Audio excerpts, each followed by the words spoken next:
I set out to develop a simple and easy to follow system for all types of aggression and reactivity, no matter the dog's history, the dog's breed, the person's mental capacity, the person's physical capacity, the relationship between the person and dog. My system is the first of its kind that I know of, that it doesn't matter what type of aggression you have. It doesn't matter whether you live in an apartment. It doesn't matter whether you're a weightlifter. None of it matters. The only thing that matters is the system. If you follow the system, you will see an improvement in your aggression. I promise you. This has been presented to the Beckman Aggression Program.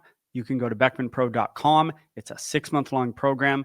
It does a deep dive into aggression. You get lives with me. You get a Q&A section. You get videos where I talk about all this stuff and show you with dogs, and you see this system many times. I'm going to try to make this as short as possible because one of my goals was a simple system, and that was the hard part. With you right now, with your aggressive dog, I don't know the history. When someone comes to me or you see a trainer on YouTube, they know the history of the dog. They talk to the people. They take maybe a 2-hour session. They put it on YouTube, and you guys watch that and you go, wow, that's amazing. But how do I get that with my dog? What is that trainer actually doing? This system can help you. I promise you. I've thought about developing this for years, and I basically was like, okay, I'm going to start with, okay, fear aggression, and here's how you do it. And I realized there were so many variables that I couldn't just explain fear aggression compared to protective aggression, compared to sexual aggression, compared to dominance aggression, compared to aggression. I said, there's too many variables. I can't make a video or write down a system on a single piece of paper because there's so many variables. And then I came up with this. Here we go, because I don't want to make this video super long, but I got to explain it to you. You're going to see it's split in half. Everyday living, and on the other side is stimulus is present or trigger is present. They are both powerful and equal, but they're different. But everything touches on something that your dog and you are going to get significantly improvements from. I promise you, everything in here works on the dog's brain on a different level. There's no two things the same. We're hitting all possibilities on why your dog is doing the behavior. Desensitization treats from the scary stimulus, mark and punish, which is very operant, handshake method, which is an ingratiation process. It helps protective dogs. By the way, this also helps dog-on-dog aggression within the home, but certain things don't matter. Desensitization and socialization, you're going to throw that out right now. They're within the home. That's already happening. Okay, great. Throw it out. People will call me and they'll go, well, I'm already the boss. And I go, okay, do you do it? And they go, yes. And I look in their eyes, or I talk to them on the phone and I say, okay, I think you are doing that. Great. Throw it out. Be the boss doesn't matter. I love if we can throw out multiple things on here. I love it. You know why? Because let's say you can throw out 3 things. That means we have three more things that we need to double down on, because nothing is missing. There's no major fix not on here. It doesn't exist. And you might say, well, Joe, where's positive reinforcement on there? Well, get off this video and Google positive reinforcement. By definition, it does not decrease behaviors. Well, go management. Management isn't on here because management's management. Management is, sometimes it's necessary, but our goal is to fix the dog, not change the environment so the dog doesn't do the behavior. Yes, we don't want that, but we want to fix the dog. A lot of trainers just go to management, talk about positive reinforcement, talk about DRO, DRI, and exercise, and keep your dogs away. That's not what we're doing. You got to be safe, but we're trying to fix the dog. And there actually is a way to do it, and I believe it is this system. Be the boss. That's the first thing. I could put 20 behaviors here. I could, but I'm putting 5 for simplicity reasons. Coming when called, going to a place, walking on a loose leash, not jumping on you, not sleeping in the bed. Are these nice behaviors to have? Recall, loose leash walking, they are. But the process involved in training these behaviors actually helps you be the leader if you do it right. Coming when called. If you have trained your adult dog, this is not for puppies, your adult dog to come to you, you give them a cue, a clear cue, you have reinforced the behavior heavily, and now you're asking it in your backyard. Forget a distracted environment. A lot of dogs don't come in a distracted environment. In your backyard, if you say, so-and-so, come, and they understand what you're asking, and they go, no, I'm not doing it. Why wouldn't they attack their brother in the house? Why wouldn't they bark at that person on the street? Why wouldn't they nip that person coming in your house? They don't even do easy things for you. Why in the world would they not do what they want to do when they're at a 10? They can't do something for you when they're at a 3, which is come to you and you have trained it. You see what I'm getting at here? I hope your light bulb's already going off. And by the way, there's 4 more behaviors here that work on the dogs differently even than recall. Going to a place in the house. If you have trained a place behavior, luring them to a bed or a spot and treating them, and then you've slowly faded out the treat, and now your dog understands pointing to the place and leaning and saying place, and your dog just goes, I'm not doing it. Why would they not aggress? They don't, it's in your house. It's about the easiest thing in the world, and they're saying no. Why wouldn't they do something out in the world that they feel like doing? They don't listen to you in your house. So you got to fight the battles when it's at a 1 so that you have a shot when they're at a 10. Loose leash walking, pulling you down the street. You're weak. They actually feel your weakness. Forget the dominance walking in front of you. That doesn't matter. That's not a thing. They pull you. Plus, if you were to drop the leash, they just leave you. Like, there's no checking in with you. Teach them to walk next to you. You can sign up for any of my programs at beckmanpro.com and learn how to teach your dog walking next to you. I'm not going to do that now. This is for aggression. This is different. All right. Not sleeping in the bed. I don't care about your dog sleeping in the bed with you. I care about your aggressive dog not sleeping in the bed with you. They might think you're they're your husband or your wife. They're in the highest spot in the house. They're in the best spot in the house. They're equal to you. Why wouldn't they bark at the person coming in the house? They don't know. Why wouldn't they attack the other dog in the house? They get to sleep on the bed. This is not anthropomorphic. This is literally a thing. The bed is a special place. It's the most special place in the house. I don't care if your dog sleeps with you. If your dog's aggressive, most likely you need to get them out of the bed. But it's one of 5 things. How about not jumping on you, come home? This is the strength one, and this is your dog understand they're not your little baby. The bed one's like they're not your husband. The jumping ones, they're not your baby. They're not the center of your world. A dog thinking it's the center of your world and then blowing you off on recalls or on going to their bed and thinking they're your little baby and sleeping. This is all a recipe for them to do whatever they want. You're not a leader. They're the leader. Or they're your special little baby. Or they need to protect you. You see what I'm getting at? So you do the shed method, where you walk and you walk strong and they jump on you. And instead of you falling back, they take the hit a little bit. You're not kneeing them. You're just walking. You remove your hands and you do a little hip. You do a little butt. You do a little walk into him. You go say hi to your husband. You go say hi to your kids. Then your dog comes down. Then you pet your dog. They're not the center of your world, because that energy is the same energy out in the world that that gets them all crazy and they feel like they can just jump on another dog and cause a fight or whatever. So, make sense? Be the boss. It's only 1 of 6. I'm already talking too long. Exercise and purpose. It's a whole nother category. If you already do it, great. If you already do a ton of exercise, throw it out. And but you're missing the other stuff then. But this exercise will reduce all bad behaviors, all energy behaviors. And aggression is often, and the precursors of it are pent-upness. Then it comes out. Exercise is a big, holistic, wonderful thing. I'm not saying to exhaust your dog. I actually think having to exhaust your dog every day is not good. But you probably need to up their exercise and give them a job. Give them a simple job. Train a new trick every month, but talk to them differently. Hey, we're going to do your job. You're going to learn to put your toys away. And you do it a little bit every day. Train them to go pick something up. The toys, they're cleaning up after themselves, but you got to talk to them differently. Now, you could do a big job. You could go sheep herd. You could go cart pull. You could go lure course. You could go teach them search and rescue. And you should, but most people won't. So teach them a little job and talk to them differently, where they go, oh, this is kind of unique. And you're like, hey, this is your job. You got to do your job. To your kids, you got to do your chores. To the dog, you got to do your chores. It gives them purpose. Purpose is important to some. All right, exercise and purpose I put together because they're similar.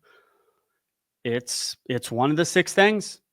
It might be 30% to reduce aggression. It might be 60% to reduce aggression. And to some of you, it might be 5. If it's 5, don't worry too much about it. If it's 60, double down on it. By the way, all these methods, as you see down there, measure the percentage of decrease. And if it's not a big enough percentage of decrease in the aggressive behavior, you're going to throw it out. If it is, you're going to double down on it. All these things.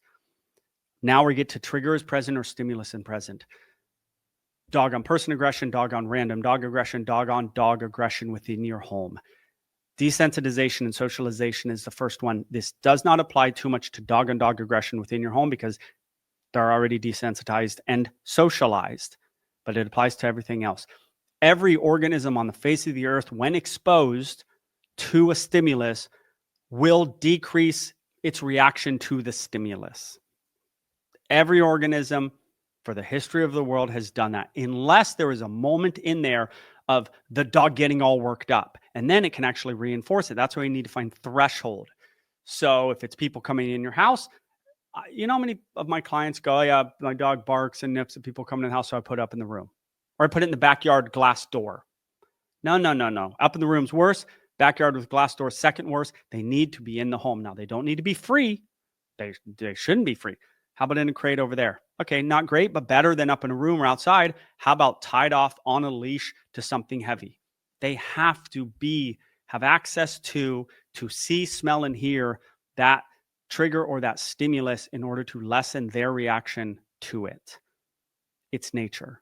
Is this easy to do? No. If it's dog on dog aggression, do you need other dogs? Yes. That's why people come to me. Dog comes to me. I say, go meet Prince through the fence, right? Safe use fences, muzzles, and leashes for all this interaction stuff. I didn't put that on here because I'm trying to keep this simple, but use those 3 things, then fade off of those 3 things. Use them for safety, then get rid of them. So I'll use a fence, barks at Prince for a minute, 2, 10, whatever. Maybe we just let it go. Maybe we employ mark and punish.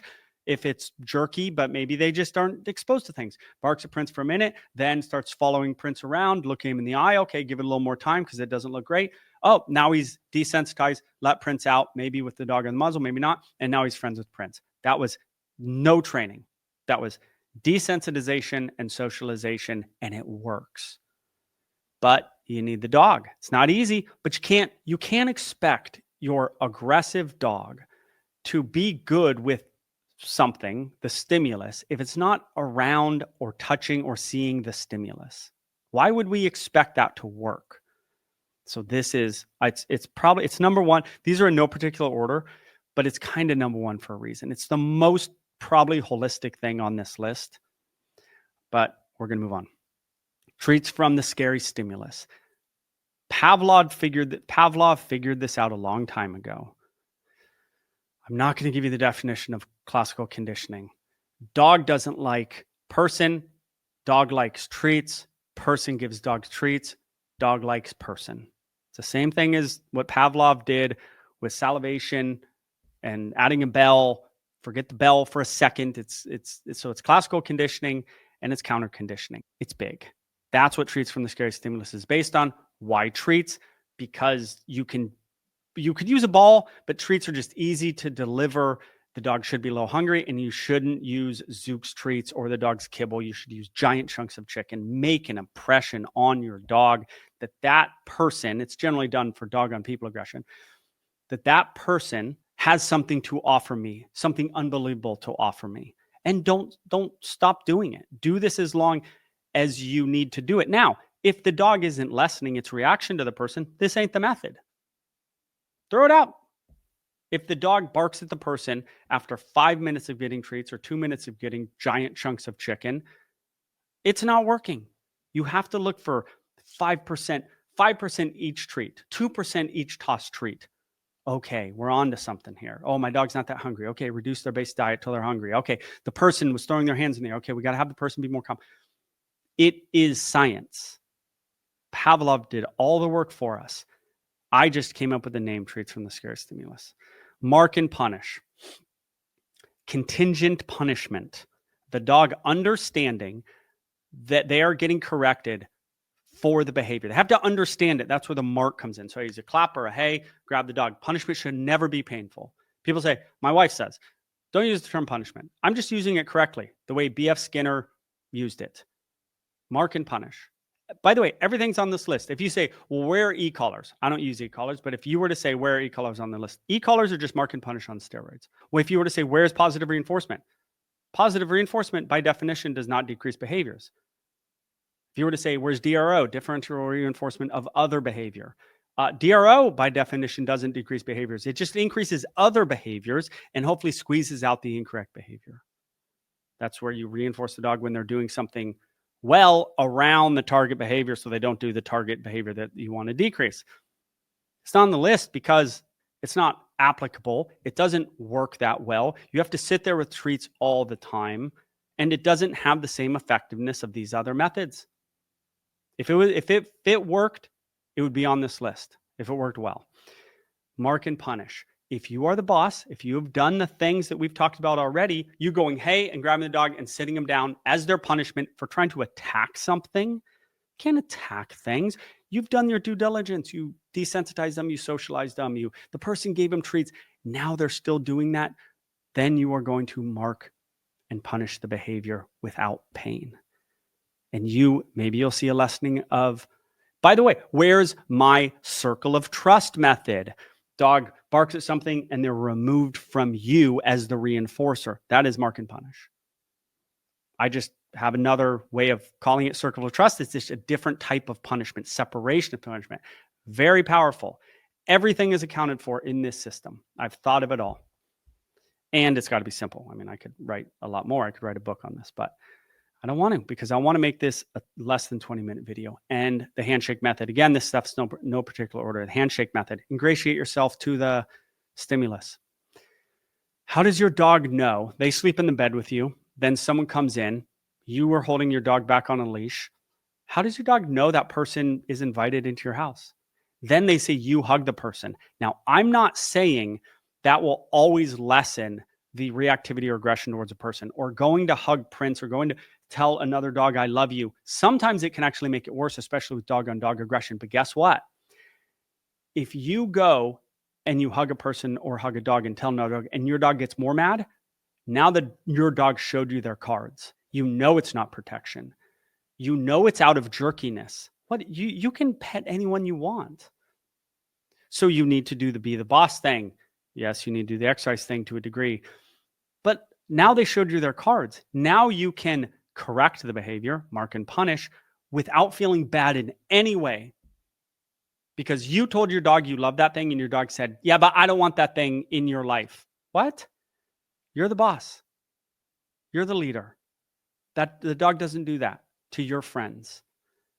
That's where the handshake method comes in. It ingratiates you to the dog. It can often help the aggression. If nothing else, you're satiating the dog. You're letting the dog know we love this person and you can't bark at it. So then you can correct the behavior, feeling good about it. Whereas you shouldn't feel good about, if you haven't done treats from the scary stimulus and handshake method, you should not feel good about correcting your dog because you don't know what's going on in your dog's brain.